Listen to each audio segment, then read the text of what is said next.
¿verdad? Yo creí que al poner nuevo link, yo creo que ustedes fueron los que me sugirieron, no sé si fueron ustedes, ya no iba a haber problema y veo que sí, entonces ya hay problema en la plataforma. Y es que creo que Bien, en vamos. configuración debe hacerlo usted. No estoy, creo que algo así escuché.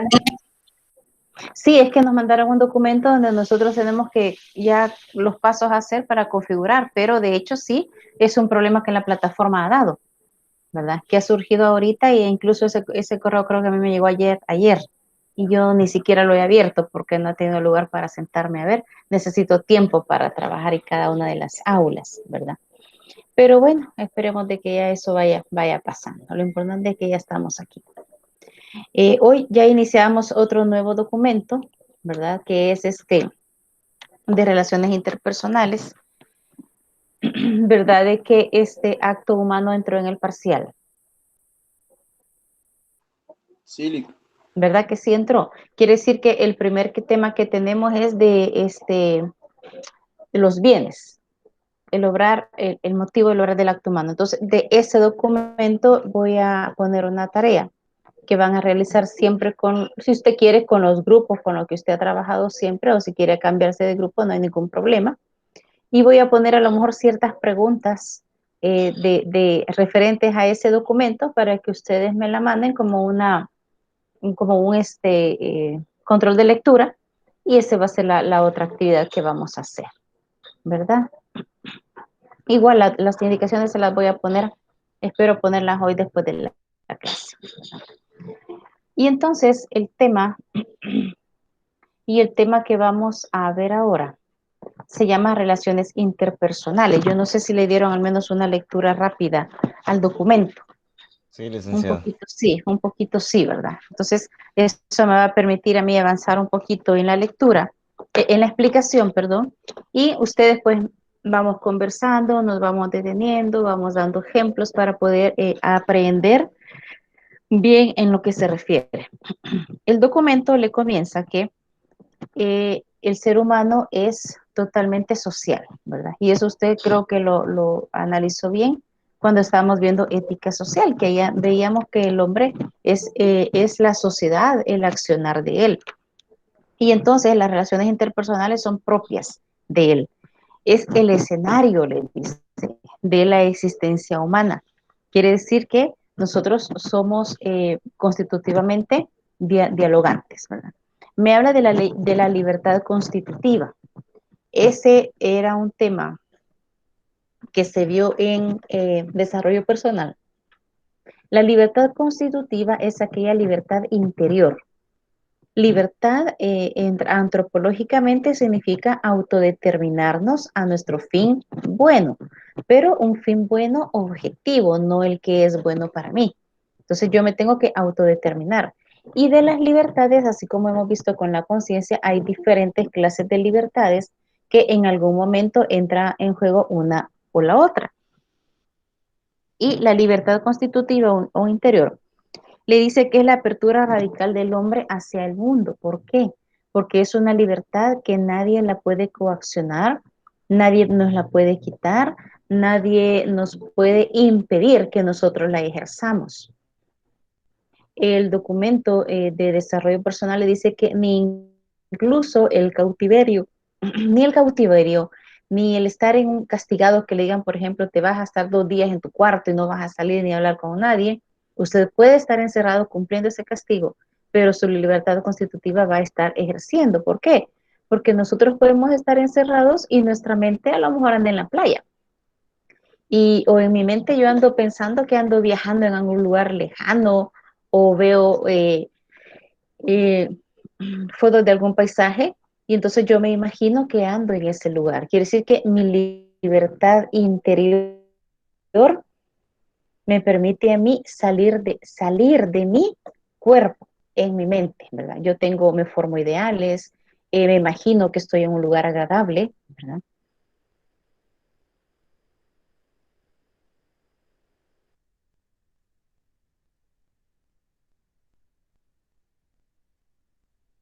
Por eso es que es inviolable. Yo no sé si no quiero que penséis en ella. No quiero que le hables. ¿Será que realmente el padre de familia puede controlar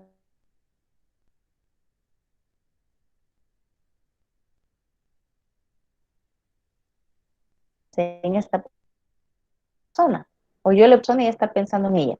¿Será que se lo puedo controlar?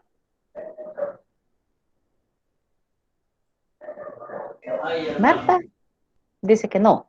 Alexander, dígame. No, licenciada. No.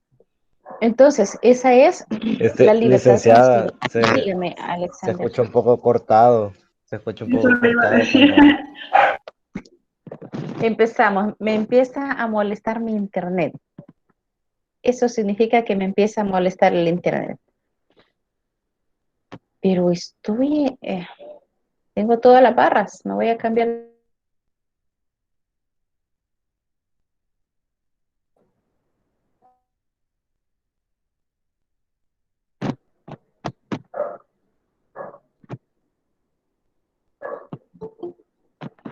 Y ahora sí hablo como me escuchan. Sí, se ¿Mejoró? escucha bien, licenciada. Se Sí. escucha bien. Esperemos que no me falle esto. Entonces, esa libertad constitutiva es la que a mí me permite vivir intensamente, aunque yo no salga de la casa, por ejemplo. Yo puedo pasar feliz, aunque yo esté en un lugar no muy bonito, en un hospital, por ejemplo, ¿verdad? Depende de la actitud de la persona, cómo va a sobrevivir una enfermedad en un hospital. Le dice, la persona sin los demás se frustraría de modo radical, porque no tendría destinatario. Su capacidad de dar estaría frustrada. Cuando se estudió la persona en desarrollo personal, se hablaba que ella tenía muchas características. Una de ellas es la capacidad de dar y la otra es la capacidad de aceptar. Por ejemplo, yo no sé si a usted le ha pasado alguna vez, usted va en la calle y usted ve, no sé, al otro lado de la calle o del andén a un amigo o una amiga, y usted afanosamente comienza a saludar y se comienza a sonreír porque está la persona. Pero sucede que esa persona no nos mira. ¿Cómo nos hemos sentido? ¿Cómo nos hemos sentido? Nosotros efusivamente estamos saludando y aquella persona ni nos volvió a ver. Me dice Brandon, nos sentimos achicados. Y a lo mejor volvemos a ver si me han visto, ¿verdad? ¿Quién quería comentar? Yo escuché un micrófono abierto. Tal vez me sentiría como decepcionado, quizás, porque no recibí lo que esperaba. Exacto, quiere decir que no hubo quien recibiera lo que usted estaba dando. Usted estaba dando un saludo y no hubo quien lo recibiera. Entonces, el ser humano, una de sus grandes potencias que tiene es su capacidad de dar. Pero para dar necesita que alguien reciba, para sentirse completo necesita que alguien reciba lo que él está dando. Nos sentimos frustrados, achicados, mal, cuando esa persona a la que yo saludé ni siquiera me vio. O podemos decir, a veces hay personas que descaradamente se hacen locos y no nos quieren ver, ¿verdad? Hoy es bien fácil eludir a alguna persona que no le quiero hablar porque hago el mate que estoy hablando por teléfono y ya ignoro a la persona. Pero entonces ahí ya el problema ya no es de la persona que dio, sino que aquel que no supo aceptar. Pero yo como persona también tengo que desarrollar la capacidad de aceptar que todo lo que los demás me quieran dar, su amistad, un saludo. A veces hay personas que quieren darme, me dice, una señora me pidió dinero y al dárselo, ni gracias le dio, dice, ¿verdad? Bueno, entonces ahí habría que ver, acuérdese que anda mucho charlatán pidiendo en la calle que realmente no necesita, ¿verdad? El que necesita, realmente ese siempre nos va a dar las gracias, Brandon. Y entonces yo también tengo que ser capaz de aceptar, ¿verdad? A veces hay personas que nos ofrecen ayuda y le dicen, yo te quiero ayudar. Y posiblemente yo pueda hacer que yo no necesite ayuda porque yo puedo hacer todo. Pero tengo que a veces aceptar la ayuda del otro para que el otro no se frustre, ¿verdad? Vamos a preparar algo, por ejemplo, mira, te voy a ir a ayudar, va, está bien, y ya. Pero si yo le digo, no, no, gracias, yo puedo. No, no me ayuden, yo puedo solo. Entonces, ese yo puedo solo quiere decir que yo estoy faltando a esa capacidad de aceptar también. Ojo, con eso no quiero decir Entra en juego, claro, Brandon, la empatía, ¿verdad? Con esto no quiero decir que todo el tiempo vamos a andar dando, y menos si es dinero, ¿verdad? Y no todo el tiempo vamos a aceptar. Ahí tenemos que tener mucho cuidado con la prudencia también, ¿verdad? Pero entonces, una relación con los demás, yo puedo tener relación con los demás cuando doy y cuando acepto, ¿verdad? ¿Qué puedo dar? Puedo dar muchas cosas, puedo dar mi compañía, ¿verdad? Estar en una plática, estar nada más ahí, ¿sí? ¿Y qué puedo recibir? Lo mismo, lo mismo. ¿Cuántas veces algún amigo o amiga le he dicho o le hemos dicho, mira, acompáñame a tal parte? Vamos, no quiero ir solo, no quiero ir sola. Y esa persona nos da esa compañía. Entonces, la persona me da, pero yo también acepto eso. Y eso es parte de las relaciones interpersonales que nosotros debemos de tener, ¿verdad? Le dice en el documento, y los que lo leyeron se darán cuenta que en la antigua Grecia, no solo en la antigua Grecia, en Roma y países de esa región, castigaban duramente con el destierro a alguien. De hecho, en la historia de la Biblia está que le castigaron con el destierro a Moisés, ¿verdad? Y lo hicieron que se fuera al desierto y porque le dieron poca ración de agua, poca ración de pan, porque la idea era de que se muriera, porque no iba a encontrar a nadie que le ayudara. Entonces, el destierro es hacerle un gran daño al ser humano en cuanto a su calidad de social que es, porque él siempre necesita desarrollarse. El hombre solo es un animal inviable, débil, desvalido. Ya lo hemos comentado, ¿sí? Tal vez ahorita, si nosotros nos quedamos solos, nosotros ya sobrevivimos. Algo tristones porque no tenemos con quién hablar, pero sobrevivimos. Pero un niño de 1 año, de 6 meses, que lo dejemos solo, no sobrevive. Desde allí se ve la importancia de las relaciones interpersonales, porque necesitamos de los demás para poder sobrevivir. Le dice que el hombre es constitutivamente dialógico.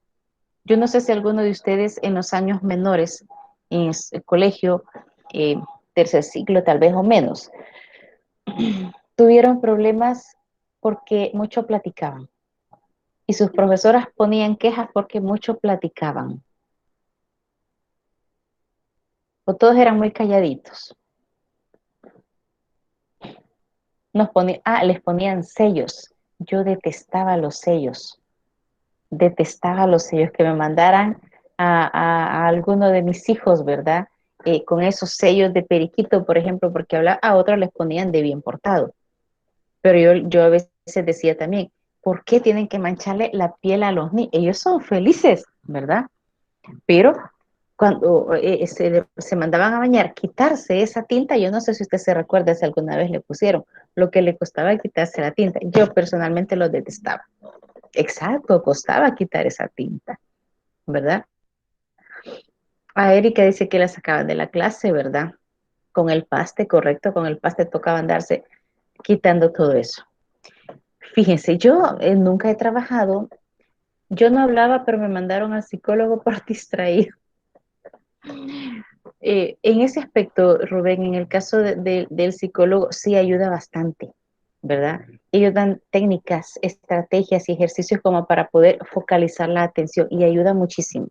Yo he tenido experiencia con estudiantes que han aceptado ir a hablar al menos con la psicóloga de la universidad y sí han mejorado muchísimo en los aspectos de distracción, ¿verdad? Yo me recuerdo que cuando a mí me ponían queja porque alguno de mis hijos hablaba, yo le decía, ¿cómo va a querer tener quieto a un niño pequeño sin que hable toda la hora? Es imposible. Tendría que haber alguna estrategia ya de vocación, pues, de cada profesor, de ver que el momento de atención de un niño es corto. Entonces, aprovechar ese pequeño momento de atención y de ahí meter algún juego, alguna actividad, que se levanten, se sienten. Y de ahí volver a captar la atención, ¿verdad?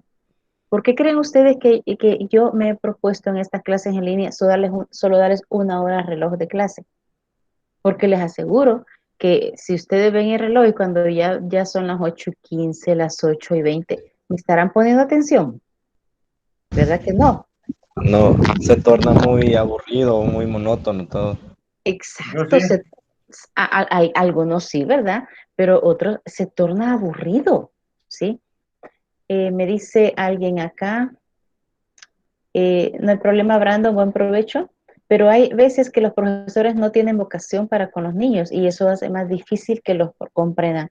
Tiene toda la razón, ¿verdad? No todo el que está metido en la educación tiene la vocación, ¿verdad? Con que incluso cuando estaban presenciales, si algunos de los que están aquí, yo ya les di clase y nos vimos en clases de noche, yo acostumbraba en las clases, bueno, a veces 8 de la noche ir terminando la clase, ¿verdad? Pero a veces se me daba la situación que faltaban como 15 para las 8, y yo veo que la gente empezaba a guardar todo en las mochilas, ¿verdad? Ya no tenían en el cuaderno. Entonces yo los empezaba a molestar, miren mis empleos de alcaldía, ya se van mis empleos de alcaldía, ¿verdad? Solo en la alcaldía cierran media hora antes del cierre de la alcaldía. No, les decía yo, sí. La clase va a terminar, pues cuando va a terminar. Y eso que jamás llegué a las 8:20 dándoles clase. Nunca, ¿verdad? Ahora, cuando les hacía examen, querían que me quedara hasta las 9 de la noche. Ahí yo protestaba. Entonces, es la atención, ¿verdad? ¿Por qué? Porque somos dialógicos, ¿sí? Yo me recuerdo que cuando trabajaba en un colegio, depende de los grupos, porque no hay grupos que son inquietos. Y usted recordará, qué difícil es dar y recibir clase el primer día de clase después de una vacación. Después de una vacación es terrible dar una clase, porque todo el mundo quiere ponerse al día. ¿Y dónde fuiste? ¿Y qué hiciste en la vacación? Contame. Y están en la clase y están contándose. Yo me recuerdo que yo, depende del grupo, y le digo, miren, tienen 20 minutos para ponerse al día de lo que hicieron en vacaciones. Tienen 20 minutos. Después de 20 minutos iniciamos la clase, principalmente cuando estaba con un séptimo, octavo o noveno grado, ¿verdad? Y ahí eran realmente totalmente loritas las personas que estaban platicando, pero aprovechaban. Después de esos 20 minutos yo observaba que la atención regresaba, ¿verdad? Pero entonces, ¿por qué les digo esto? Porque tenemos que entender que somos dialógicos, ¿sí? Que es imposible. Yo me recuerdo que yo tuve un docente que tenía una clase, pues una materia de las de especialidad ya bastante difíciles, y nos daba clase de 1 a 3, ¿verdad? Eran las 3:10 y él no terminaba la clase. Y yo tenía que estar en otra clase de 3 a 5. Y el señor dicta y que dicta y que dicta, o llenaba la pizarra con su letra, copiábamos pizarrones enteros. Créame, era difícil recibir esa clase, porque solo era llegar a copiar y si usted no se apuraba, le borraba y ya no había más, pues. Y entonces estar queriendo poner atención en una clase así es difícil. Y no podíamos ni platicar, porque nos estábamos durmiendo y teníamos que estar copiando. Entonces, necesitamos esos espacios, ¿verdad? A veces dentro de las clases es bueno meter de repente algo de chiste o algo que nos haga reír, ¿verdad? Yo creo que la mayoría de las materias con las que yo trabajo se me facilita porque yo les digo, vamos a hacer chaqueta a los demás, vamos a criticar a los demás, y cuando se critica a los demás todo el mundo está despierto, ¿verdad? Porque vamos a ver qué dicen. Yo no digo nombres, pero sí criticamos. Lick, ¿y por qué es que nos resulta más fácil interactuar o platicar con cierto grupo de personas y con otras se nos torna más difícil? Es por la misma empatía que usted me estaba diciendo, Brandon. Nosotros somos seres dialógicos, pero el ser que queremos platicar con los demás no significa que vamos a sentirnos bien platicando con todos. Alexander, lo escucho, o lo escuchamos, Licenciada, perdón. sí, con lo que menciona Brandon, ahí en la siguiente parte entra lo común, que dice que uno socializa con personas que tienen cosas en común. Así es, por eso no me quise meter todavía ahí, ¿verdad? No me quise meter todavía a lo común, ya vamos a llegar a eso. Y van a ver de que ahí incluso vamos a hacer chaqueta a los grupos de amigos que a lo mejor usted ha visto, no los suyos, por supuesto, en la universidad, ¿verdad? Entonces, tenemos que, fíjese, si me remonta el documento a la creación, Dios creó a Adán, le dio el dominio de todo lo que existía, le dio los animales, pero él se sentía solo, porque no veía a alguien que se pareciera a él, ¿verdad? Entonces, no basta solo las cosas, no basta solo los animales, necesitamos a alguien con quien platicar. Y ya venimos a lo que nos decía Alexander, que es lo común, ¿verdad? Lo común es lo que nos une con las personas. Y lo primero es el lenguaje, ¿verdad? Cuando hablamos de lo común, veamos remóntese al primer día de clases. Usted llegó a su primer día de clases, usted entró a su salón, se sentó. ¿Qué hizo? ¿Será que se puso a hablar inmediatamente con las personas que lo rodeaban o se quedó callado, esperando a que llegara quien nos iba a atender ese primer día de clase? Aquí pueden surgir experiencias diferentes. ¿Qué hicieron? A platicar, licenciada, más que todo estaba con la charada que uno siempre se lleva y platicar, platicar, platicar. Yo solo Pero familia tenía en mi aula, solo familia. sí, en bachillerato. No, yo digo la universidad. Estoy hablando ahorita de la universidad. Perdón. No, no Igual hay hablar. pena. ¿Llegaron a hablar? Ahí es como dicen que uno llega como pollo comprado porque no le habla a nadie. Ajá. Fíjese de que pasan varias cosas. Cuando uno está en el primer día de clase, principalmente con los de nuevo ingreso, su primeritito día de clase, la persona lo que hace primero es ver en el salón a donde hay alguien conocido y se llega a sentar con alguien conocido. Y si hicieron el curso preuniversitario, se sientan juntos porque al menos ya se conocieron. A mí me Y ya costó no, hacer amigos en la U. le costó ser amigos. Sí, los primeros años. Sí, ajá, y entonces íbamos a ver que habían cosas que a lo mejor no se compartían en común con los demás y por eso costó hacer amistad con los demás, ¿verdad? Yo a veces los molestaba, fíjense de que les decía, yo sé aquí, ustedes son, y les preguntaba, ¿qué colegio son? Ah, aquí está todo sobre San José, les decía yo. Ah, aquí está el Bautista. Aquí está, por ejemplo, el María Auxiliadora, ¿verdad? Porque se sentaban juntos. Pero siempre hay alguien que llega que ese pobrecito no conoce a nadie. ¿Sí? Es en el caso que me decía Dinora, nos quedamos callados. O alguien se queda callado o con pánico, ¿verdad? Es normal, nos sentimos como pollitos comprados. Pero poquísima gente llega, se sienta en el pupitre y comienza, hola, ¿qué tal? ¿Cómo te vas? Yo vengo al colegio, yo me llamo fulana. Hola, ¿qué tal? Uh-huh. Y la mayoría así, ¿verdad? Hoy que tenemos el teléfono, ese nos salva, porque agarramos el teléfono y ahí haciéndonos los locos, ¿verdad? Perdiendo el tiempo. Entonces, como que conforme vamos nosotros creciendo, vamos perdiendo esa capacidad de diálogo con los demás. Vaya, por ejemplo, a un parque de niños, ¿verdad? Ahí andan los niños jugando, o usted mismo recordará de su niñez, andaba jugando, ni conocía al niño, pero usted le decía amigo, venía, andaban corriendo y se jaloneaban.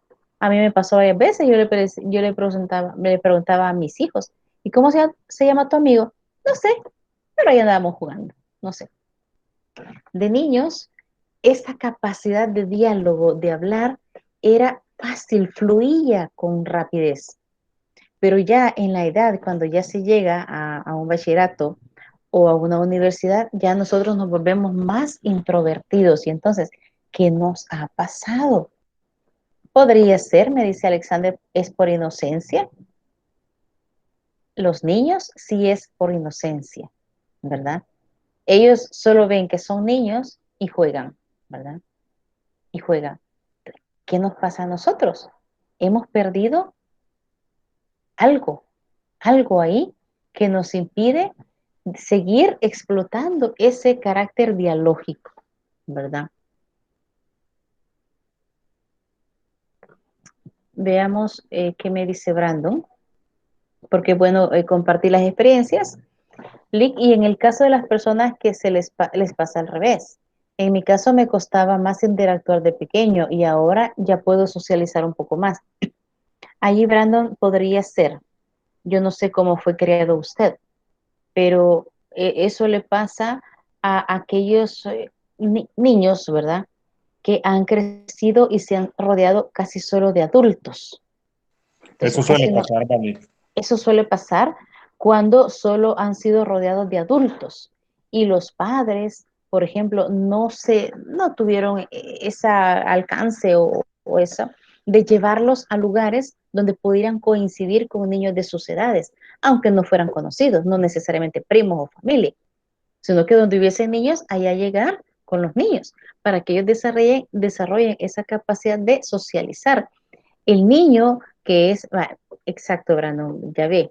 Lick, perdón. Dígame, Raúl. Con lo que respecto a los niños, lo que yo he notado ahora es que los niños de la ciudad hablan más que los del campo. Tengo primitos que casi son de la misma edad y unos viven en el cantón y otros en la ciudad y los de la ciudad hablan más que los del campo. Eso es Así es. una cosa que suele pasar. Suele pasar porque los del campo crecen con mucha rigidez. Recuérdese que mucha gente del campo es aquí mando yo y aquí lo digo yo y te callas, ¿verdad? Y a veces los castigos son un poco más fuertes, ¿verdad? Los hacen trabajar desde pequeños, según las necesidades de las familias, pues. Entonces, son niños acostumbrados a lo mejor a trabajar. Y entonces no tienen tiempo para andar jugando tanto, ¿verdad? Los de la ciudad sí tienen más tiempo de jugar más, pero incluso niños de ciudad que solo están rodeados por gente adulta, entonces les cuesta desarrollar esa capacidad social, ¿verdad? Por eso a veces se dice, no es bueno ser hijos únicos, ¿verdad? El hijo único a veces se gloría y dice, pero es que yo puedo tener todo, soy un hijo único, la atención toda es para mí, a mí me compran más cosas, pero no tiene a alguien un poquito mayor que él o un poquito menor cercano a su edad con quien pelear, con quien disfrutar, con quien chistar, Se porque el siente niño solo uno. se siente solo, exacto, y entonces Me hacen falta mis hermanos cuando no están. ajá, sí. En mi casa también, no creo, a veces falta uno y me molestan. ¿Y ese quién es? Me dice, ese ya no existe, ¿verdad? No, pero cuando están juntos es un relajo de alegría, pues. Entonces, volviendo a la situación del niño solitario, solo con adultos, solo abre la boca y pide algo y todo el mundo está atendiéndolo. Tiene la atención de todos, ¿verdad? En cambio, cuando son más niños, no. Ellos se buscan cómo solucionar sus necesidades. Así sea servirse un vaso de agua. Ponen un banco y se suben al chorro y lo alcanzan, ¿verdad? Porque son más independientes. Entonces, todo eso influye en la forma en la que se ha educado a los hijos, ¿verdad? Pero en general, eh, aunque unos hayan sido más callados que otros, a veces perdemos ese carácter dialógico. A mí me gusta observar, y hoy ya no lo vemos tanto, pues cuando vamos a hacer colas, ¿verdad? Antes eran las colas para el banco, las colas para hacer ciertos pagos, por ejemplo. Y como uno estaba bien pegadito, a veces uno se ponía a hablar con el de enfrente o con el de atrás, y se armaban buenas pláticas, pues, con gente desconocida. Pero siempre había alguien que no le hablaba a nadie. Pero la mayoría siempre estaban hablando con los demás. Entonces ahí surge el lenguaje es el que nos permite. Incluso cuando alguna persona lamentablemente no puede hablar, eh, sí, ese es el rompehielo. Mire, disculpe, ¿qué horas tiene? Preguntan la hora o preguntamos la hora y ese es el rompehielo, ¿verdad? O ¿cuál es el rompehielo? Qué lleno está, ¿verdad? Qué lenta la persona que nos está atendiendo. Y ahí ya la gente va hablando, ¿verdad? Que exacto, dicen ahí que calor hace, coincidieron con Dinora que calor hace, pero se comienza a platicar. Pero usted puede recordar, porque creo que eso ya no se ve tanto, casi hoy ella no se habla, pero por la situación en la que estamos. Pero en esa época eran poquitos los que no hablaban, eran mayor los que hablaban. Veamos en los grupos de amigos. ¿Por qué son amigos? ¿Por qué hay grupos? En ese Dígame, caso Ale. están los amigos que se tienen afinidades como en el fútbol, las mujeres Ujú. como para criticar a otra que se unen y mira cómo anda vestida y todo eso. También puede Gracias. haber, así como, no, pero No, en el caso de algunas no es para generalizar. Va- Y ya ve, no solo yo salté, mire, tan bonito que es criticar, dicen. Vean, es lo común, ¿verdad? Como comienzan a platicar, fíjese, el diálogo es el que inicia la amistad. Entonces comienzan a platicar qué cosas tienen en común, qué le gusta, de dónde sos, y así. Ustedes, incluso ahorita que se llevan para afuera, yo les aseguro que en las clases, ustedes, la mayoría de materias, el mismo grupito se sentaba junto, ¿verdad? Y a veces unos querían guardarle sitio al que llegaba tarde. Y al menos conmigo yo les decía, a mí no me le guardan sitio a nadie. Que vaya a jalar pupitre el que viene tarde, pero el que viene temprano tiene derecho a su pupitre. Pero igual, tratan de estar siempre juntos, ¿verdad? A costa del criticón, que a costa del criticón nos reímos o platicamos, ¿verdad? Bien, entonces es eso, ¿verdad? Lo que tenemos en común, el fútbol, me decía, algo que nos gusta, a veces el colegio de donde se viene, ¿verdad? O a veces los mismos docentes los obligamos a reunirse, como cuando se les decimos, mire, usted va a ser grupo de 5 aquí en el salón y de repente salen 3 en una esquina, ¿verdad? No, yo dije 5, a deshacer y se me van y se me reparten. A veces nosotros los obligamos a unirse y se sienta a la par con alguien que nunca ha visto o que nunca le ha dirigido la palabra, pero obligada por la actividad en clase, tiene que hablarle. Y así comienzan a platicar y se dan cuenta si tienen algo en común. Le habla el documento de bienes que nosotros tenemos bienes compartidos, que compartimos, y otros bienes que no son compartidos, son repartidos. Usted ha escuchado la frase mal usada, hey, reunámonos y compartamos un pastel, ahí vamos a pasar un rato. ¿Verdad? El pastel no es un bien compartido, es un bien repartido, porque una vez se reparte, se terminó. Entonces, lo que se comparte casi siempre es intangible y no se termina. ¿Sí? Le dice acá, bueno, nosotros podemos compartir, bueno, una tarta es repartible, no es compartible, ¿verdad? ¿Qué es lo que compartimos? La amistad, ¿sí? Nadie le ha dicho, usted nunca ha escuchado a alguien que le diga, es que se me acabó el saldo de la amistad. Ahorita no le voy a hablar a nadie porque se me acabó, me quedé o ando en números rojos de amistad. No, siempre estamos haciendo amigos, amigos y amigos, ¿verdad? Compartimos historias. Entonces, en ese caso, ¿qué es lo que se comparte, dinero? Se comparte el tiempo, la unión, la amistad, que para estar departiendo en eso, nosotros podemos estar platicando y eso no se va a terminar. No sé si alguien me levantó la mano, ya no alcancé a ver quién. No, no, ¿verdad? Y entonces tenemos, y estos dos, le dice acá, se pueden dar a veces simultáneamente. Como dice Dinora, nos reunimos y compartimos historias, ¿verdad? A mí me encantaba cuando estaba de niña rodearme de una señora mayor, ya viejita, y le encantaba contarnos historias de miedo. Ya después nadie podía dormir, pero reunía a casi todos los niños del pasaje a contarles historias de miedo y nosotros no sentíamos el tiempo. Y entonces esas historias o esas críticas, como dicen ustedes, o esos chistes, nos permiten a nosotros compartir nuestro tiempo, compartir y acrecienta nuestra amistad, ¿verdad? Veamos qué me dice. Lo común está compuesto por las cosas que se comparten. Y en primer lugar, ¿qué es lo que más se comparte y está en primer lugar? Según el documento es el amor, ¿verdad? Díganme,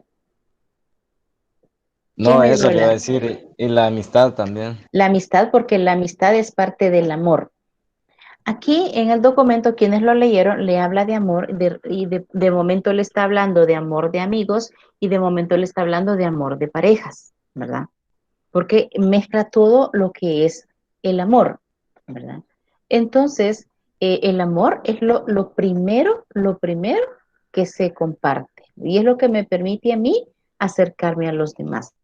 Cuando no hay amor, le dice más adelante, las relaciones se van alejando, ¿verdad? El amor es la forma más rica de la relación entre las personas. Por eso ocupa el puesto superior en la escala de lo común, ¿verdad? En la escala de lo común. Se habla de benevolencia, que consiste en ayudar a los otros a que sean ellos mismos. Amar es querer el bien para el otro. Cuando Perdón, hay, dígame Raúl, ¿qué es la palabra benevolencia? Parece que yo... benevolencia le da aquí la definición es prestar asentimiento a lo real es ayudar a que los otros sean ellos mismos. Cuando usted le ayuda a otro a que se supere, a que siga adelante y que triunfe, usted está siendo benevolente con esa persona. Benevolente es como otra forma de decir, usted es buena persona. Las buenas personas le ayudan a los demás, ¿verdad? Y entonces amar es el bien querer para el otro, ¿verdad? Ustedes como amigos, ustedes todos están queriendo egresar la mayoría, ¿verdad? Pasar la materia, salir adelante y comenzar a lo mejor ya qué viene después de egresar. Y cuando usted se alegra porque todo su grupo de amigos egresa con usted, eso es ser benevolente también, eso es amar, porque nos alegra porque el otro también vaya saliendo adelante. Obviamente vamos a toparnos con personas que no se alegran de los triunfos de otras. Entonces, por eso ya estamos hablando de alguien que tiene una pobreza en el amor, no puede amar. Un querer ser mar, le habla de un amor necesidad. ¿Qué es el amor necesidad? Es cuando nos amamos nosotros mismos y buscamos nuestra propia perfección. La pobreza en el amar se puede originar, Brandon, por diferentes situaciones en la vida. A veces son malas experiencias que vivimos con ciertas personas.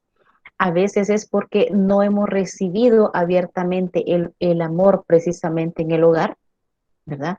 A veces en el hogar, yo no sé, habrá padres que rara vez le dicen a sus hijos que los quieren, porque ya dan por asentado que ellos saben que se les quiere, ¿verdad? O entre hermanos. ¿Cuándo fue la última vez que al menos ustedes como hermanos, si no me respondan a mí, respóndanselo ustedes interiormente, le dijeron a su hermano, te quiero, qué excelente que seas mi hermana, te quiero? Y No hablemos entonces, de eso porque me están escuchando mis hermanos. a Raúl me dice, ya vamos a hablar de otra cosa. Solo en los cumpleaños. Quiere decir que una vez al año le decimos feliz cumpleaños y de repente se le sale un te quiero. ¿Por qué? Porque ya damos por asentado que aquella persona sabe que la queremos. Yo le puedo decir a un hijo mío, es que vos no me decís que me querés y no, ya sabes, pues mamá, ¿cómo no te voy a querer? Pero a veces no se expresa.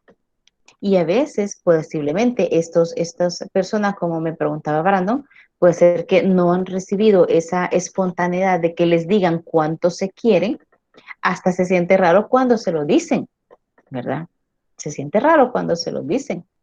Yo me recuerdo que, créame, como anécdota muy personal, mi mamá solo una vez me dijo que me quería. En mi vida, una sola vez. Ujú. Y esa sola vez, yo me recuerdo que mi esposo se reía, se había pasado de tragos. ¿Saben cuál fue el consuelo que me dieron? Sí, pero es que dicen que los niños y los bolos dicen la verdad. Entonces, sí te quiere, pero no me lo decía. Pues, ahora, cuando ella ya pasó a la categoría de abuela, con los nietos a cada rato les decía que los quería. Y yo solo los veía, ¿verdad? Ajá, y a mí nunca me dijo que me quería, ¿verdad? Roberto, lo escuchamos. Sí, licenciada, tengo una pregunta, pero digamos, si no somos muy partidarios de decir textualmente con palabras que amamos a alguien, pero se lo demostramos con hechos, también es válido. También es válido, pero necesitamos vencer ese paradigma de no decirlo. Tenemos que aprender a decirlo, ¿verdad? A los demás que los queremos, pero también ese amor es que son palabras de afirmación. Ahora, tampoco vaya a creerle a aquella persona que en el día le dice 100 veces que lo quiere. Tampoco, ¿verdad? Pero entonces caeríamos en que ya no se cree mucho. Estoy diciendo que necesitamos decirle a los demás, pero nos alejamos un poquito. Ah, no, a la novia se la dicen a cada rato y eso no les cuesta, ni al novio, ¿verdad? Hasta le dicen mi bello, ¿verdad? Y a veces todo feo, el pobrecito, ¿verdad? Es que esa es la situación. Fíjese qué curioso lo que me acaban de escribir en el chat. Yo cuando le digo a mis hermanos que los quiero, me dicen que algo quiero pedirles. Pero ¿saben por qué? Porque no se acostumbra. Póngase usted, por ejemplo, si aún vive con su papá, ¿cuánto querés? Le pregunta, exacto. Póngase a ayudarle a limpiar el carro porque le está limpiando el carro. Ya ve raro, bueno, ¿qué quieres? ¿Cuánto querés? Ah, vos un permiso querés, ¿verdad? Porque descuidan ese convivir, ese hacerse sentir que a los demás que se quieren. Como me decía Roberto, creo, la persona puede hacer muchas cosas para que los demás saben que me dice Brandon, ¿qué hiciste? La pregunta. Algo hizo y entonces necesita una disculpa. Sí, esas cosas se dan cuando descuidamos el expresar que queremos a los demás, ¿verdad? Entonces, es bueno demostrarlo, pero también es bueno decírselo, ¿verdad? Pero ojo, a la primera persona a la que queremos, necesitamos querer, es a nosotros mismos. Solo el saber que nos queremos nosotros mismos, vamos a ser capaces de poder entender que queremos a los demás, ¿verdad? Entonces, ese es el amor necesidad. Usted está apresurándose ya casi por finalizar su carrera, o muchos la terminan, por ese amor de superación, de tener su título profesional. Entonces, ese es un amor. Yo no creo que hasta ahorita todos ustedes estén obligados. Y me terminas esa carrera porque si no te voy a desheredar, por ejemplo. No, nadie lo está haciendo por eso, porque quiere hacer muchas cosas con lo que puede lograr con su título, pues. Entonces, esa es una superación. Pero viene el amor dádiva. Le dice que el amor dádiva refuerza y transforma el amor necesidad. ¿Qué es el amor dádiva? Lo que yo doy a los demás, lo que yo comparto con los demás.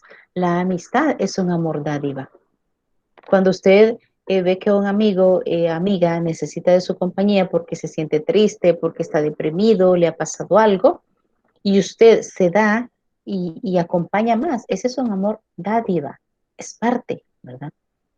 Cuando alguien, por ejemplo, no recibe el apoyo de alguien más, entonces ese anda fallando en el amor dádiva, porque a lo mejor solo se quiere él solito, pero nadie más.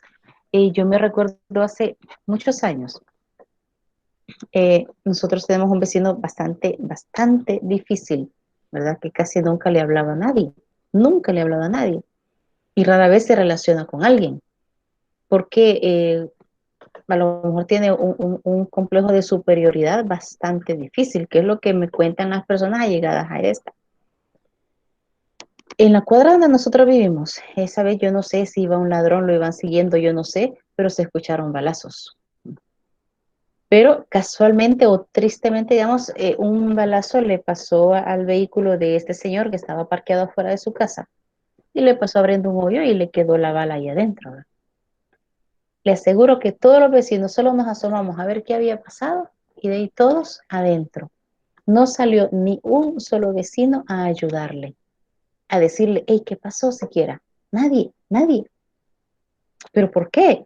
Porque entonces a lo mejor no ha desarrollado el amor dádiva.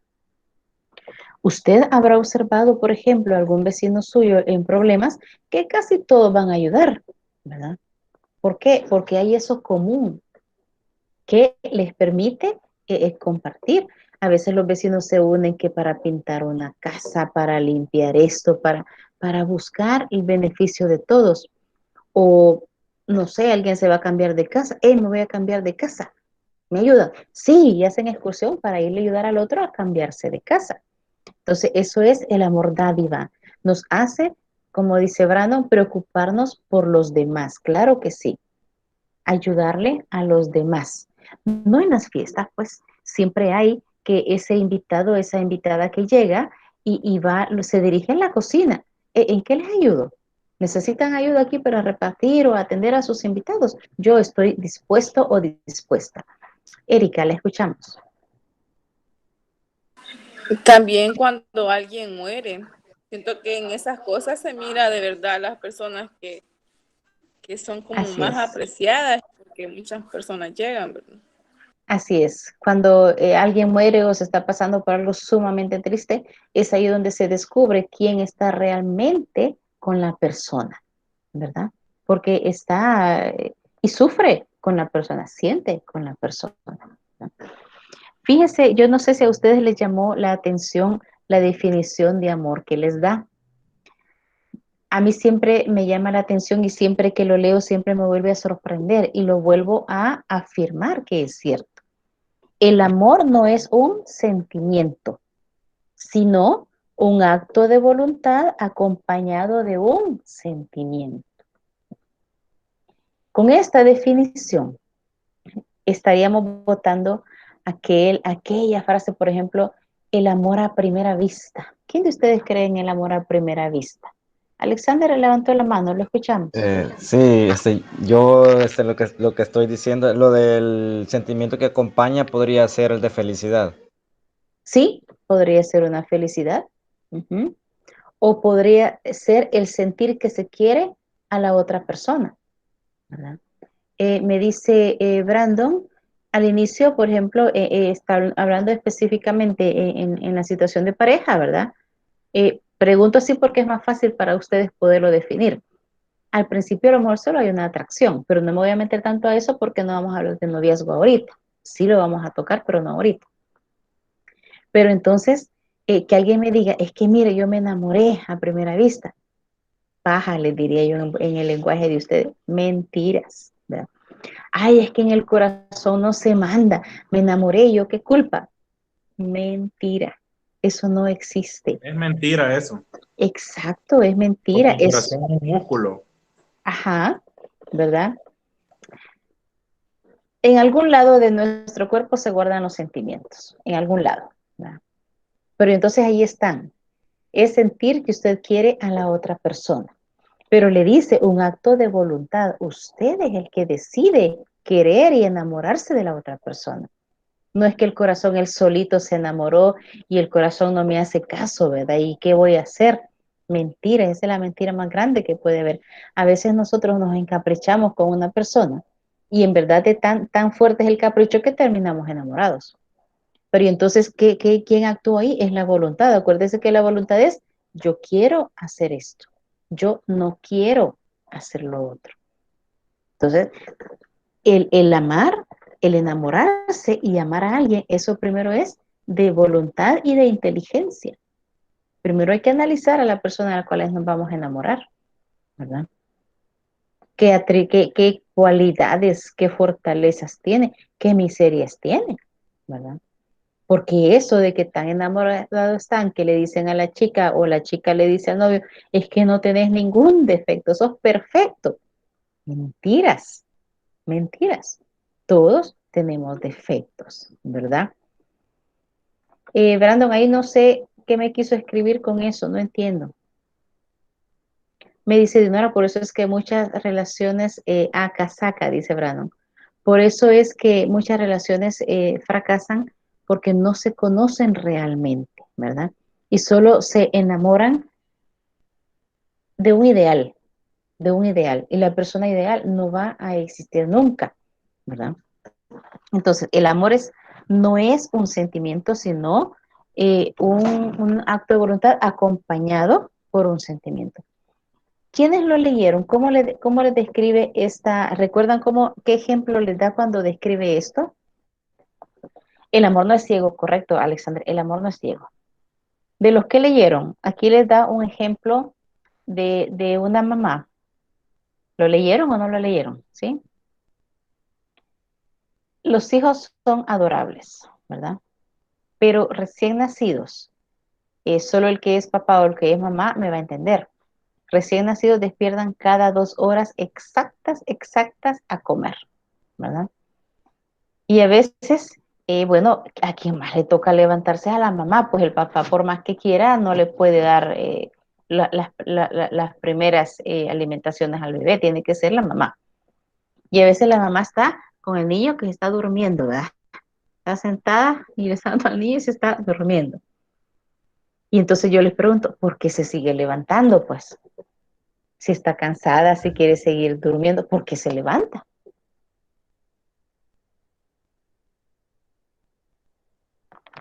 Imagínenselo porque sus mamás se levantaron cada 2 horas, si no, usted no estuviera en esta clase ahorita. Entonces, ¿por qué su mamá se levantó? ¿Por qué no lo dejó allí? Nos vemos hasta el siguiente día. ¿Por qué se levantaba a alimentar? Ahí dice que es por el afecto, licenciada. ¿Será por el afecto? Tal vez porque lo quiere, pues es como es su hijo, es sangre de su sangre, entonces tiene que acceder a lo que el bebé pide. Entonces ahí le dice, aquí ya es el amor, ¿sí? Porque el amor sobrevive a pesar de las cosas difíciles o no muy agradables que nos toca vivir. Entonces, la mamá, por ejemplo, los papás, el primer día bien felices, ¿verdad? Porque ha llegado el bebé y ya nació y ya está en la casa. Pero empieza que cada 2 horas despierta, el siguiente día igual, el siguiente día igual. Y entonces se siguen levantando. A veces, bueno, yo cuando le dan pacha, a lo mejor a veces es el papá que se levantaba. Mi esposo jamás se levantó. Solo me decía, mira, despertá, ya despertó el niño. Y se daba la vuelta y seguía durmiendo, ahí en chivo. Ujú. Pero, ¿por qué se sigue levantando? Es por amor. Entonces, en su voluntad dice, sí, voy a levantarme a alimentar, voy a levantarme a cambiar pañales para que duerma cómodo, para que esté sequito, etcétera. Entonces, ese ya es un acto de voluntad, es el amor, ¿verdad? Entonces, por eso a veces no entendemos por qué el amor de un padre o de una madre es tan grande, ¿verdad? A veces entre los hermanos sí se ayudan, pero tal vez no se sacrificarían tanto como una mamá que lo hace con un hijo, ¿verdad? Pero muchos hermanos sí se ayudan. Exacto, Dinora, por eso dicen que no hay amor más grande que ese, ¿verdad? El de una madre o el de los padres, ¿verdad? Porque es ya el aceptar a la otra persona. Ese sentimiento no necesariamente, que no necesariamente acompaña el amor, puede llamarse afecto. Por eso es que cuando Alexander me decía que el afecto no realmente es el amor, es otra cosa. Y ya vamos a ver qué es. Me dice Brandon, existen muchas personas que se sacrifican por muchas personas por tal de sentir el amor de vuelta. Ajá, pero entonces ahí ese ya no sería amor. Ese sería a lo mejor un interés en algo, ¿verdad? Un interés en algo. Licenciada, Dígame. con respecto a lo que está diciendo el compañero, ¿cómo se le podría llamar a una persona que trata de ayudar siempre, siempre a los demás, aunque le paguen mal? Esa ¿Sea sería con una persona, hechos o con palabras? ¿Cómo le podríamos ajá. llamar a ese tipo de persona? Entonces, esa es una persona benevolente, que siempre está para darse a los demás, para ayudar a los demás, aunque le paguen mal. Le dice Alexandre, como la señora del dinero, aquí cabe el ejemplo. Sí, porque si usted siempre le gusta ayudar y usted piensa que la persona puede necesitar o no y usted se lo da, entonces hay personas demasiado benevolentes. Hay otras que no son tanto, ¿verdad? Que dicen no, y entonces ya no te doy, ya no te doy la ayuda o ya no te doy nada, ¿verdad? El afecto es sentir que se quiere. Fíjese, es sentir que se quiere. Y produce familiaridad, cercanía física y también nace de ellas, ¿verdad?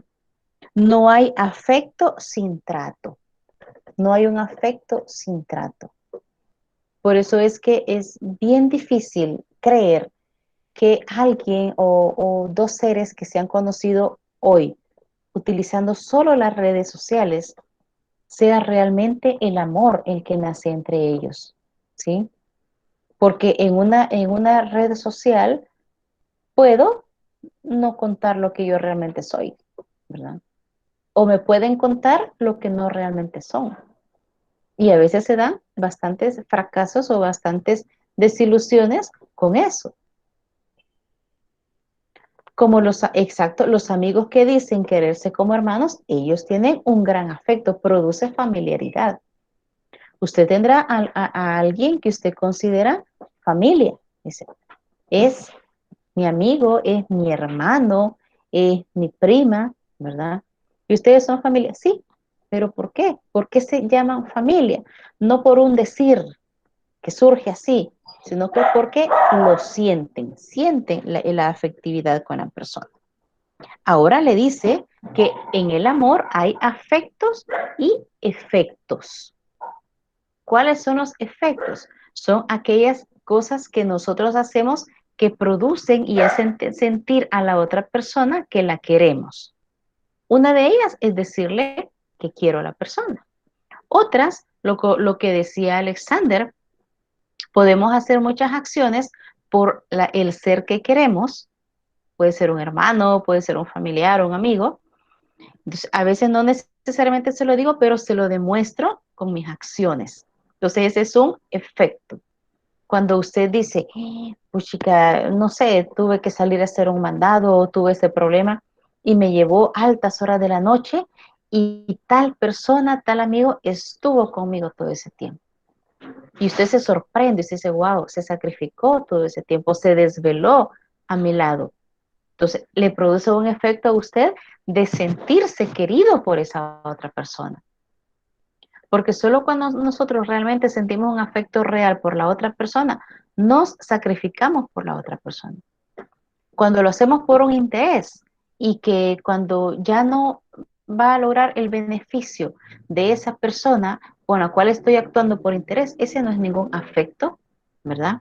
Y el efecto deja de tener validez cuando esa relación de necesidad de la otra persona deja de funcionar. Y por eso es que usted se da cuenta de que las amistades sinceras, cuando pasa el tiempo y la persona sigue teniendo contacto con nosotros. Pero a veces pasa el tiempo y cuando la persona ya no tiene una relación que pueda necesitar de mí o yo de ella, simplemente dejan de ser amigos. Y si te vi, ni me acuerdo. Entonces, esa ya no es una relación real, ¿verdad? Entonces, por eso le dice, el amor está integrado de afectos y de efectos, ¿verdad? ¿Y qué produce el efecto? Bueno, produce placer, produce el sentirse bien porque es querido por la otra persona, ¿verdad? Veamos qué más me dice por acá el documento. Le presenta un cuadro del amor y sus actos, ¿verdad? Ejemplos de lo que puede ser deseo, ejemplos de lo que es una afirmación, una elección, una creación y un don, ¿verdad? Que todos esos usted ya conoce. Por ejemplo, un deseo podría ser conocer. Una afirmación es cuidar. ¿Cuántas veces usted no ha cuidado a alguien más? Y lo ha cuidado a lo mejor no porque le están pagando, sino porque quiere a la otra persona y lo quiere cuidar. Entonces, una afirmación. Una elección me dice que también es obedecer, ¿verdad? Yo quiero obedecer. Por ejemplo, a los padres se los obedece tal vez no por el temor al castigo, porque hay un momento en que se entiende que hay que obedecer porque hay leyes que cumplir, hay reglas que cumplir, o porque obedece cuando le dice yo quiero que me hagas tal favor, por ejemplo, ¿verdad? Y se lo hace. Alexander, ¿lo escuchamos?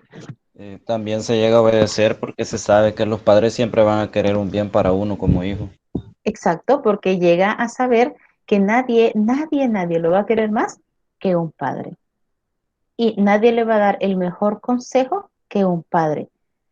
¿Habrá algunos que lo hacen? Sí, habrá algunos que no quieren mucho a sus hijos, sí lo hay, porque hay excepciones, ¿verdad? Habrá algunos que no dan un buen consejo a sus hijos porque algún problema psicológico tienen, sí lo hay, pero no es la mayoría. La mayoría y en general nosotros decimos los padres aman a sus hijos, ¿verdad? Y tratan de darle siempre lo mejor. Le dice, solo es feliz quien ya no desea nada más porque en él ha cumplido todo deseo, porque tiene todo lo que puede querer y ya no echa nada en falta. Quiere decir que en parte eh, nosotros logramos felicidad, decíamos en clases anteriores, todos los días. Nosotros todos los días queremos pasar ese día lo más tranquilo, lo más feliz del mundo. Pero obviamente tenemos bienes que son arduos, que nos cuesta alcanzarlos. Wow, hemos hablado tanto ahora que ya hasta nos pasamos de la hora, ¿verdad? Casi llegamos. Quiero ver cómo es eso. Le dice, cabe confundir el deseo y la posesión propia de la voluntad con el deseo de posesiones sensibles. Nosotros podemos desear muchas cosas. Bienes arduos, como por ejemplo su carrera, el llegar a tener éxito en la vida, ese es un bien arduo. El llegar a conocer a alguien, formar una familia, ese es un bien arduo también. Pero también tenemos cosas que nos dan inclinación, como ¿se acuerdan? El bien subjetivamente importante, ¿se recuerdan? Que es que yo quiero algo en este momento porque quiero sentirme bien y feliz. Un sorbete, le dice aquí, un café, ¿verdad? Algo que quiera usted comer. Entonces, siempre eso va a estar en el deseo del ser humano, puede desear muchas cosas, que pueden ser físicas, pueden ser no físicas. Bienes materiales pueden ser también, ¿verdad? Y no está mal desearlos, ¿verdad? Eso no está mal, porque cada uno quiere tener cosas para vivir lo más cómodo posible, ¿verdad? Y en alusión a la hora, pues yo quiero cortar ya, porque no quiero robarles más del tiempo, ¿se acuerdan? No quiero cansarlos ni que se me aburran. En la siguiente clase seguimos con la afirmación del otro. Desde ahí voy a arrancar en la siguiente clase, ¿verdad? Les agradezco el haber estado aquí.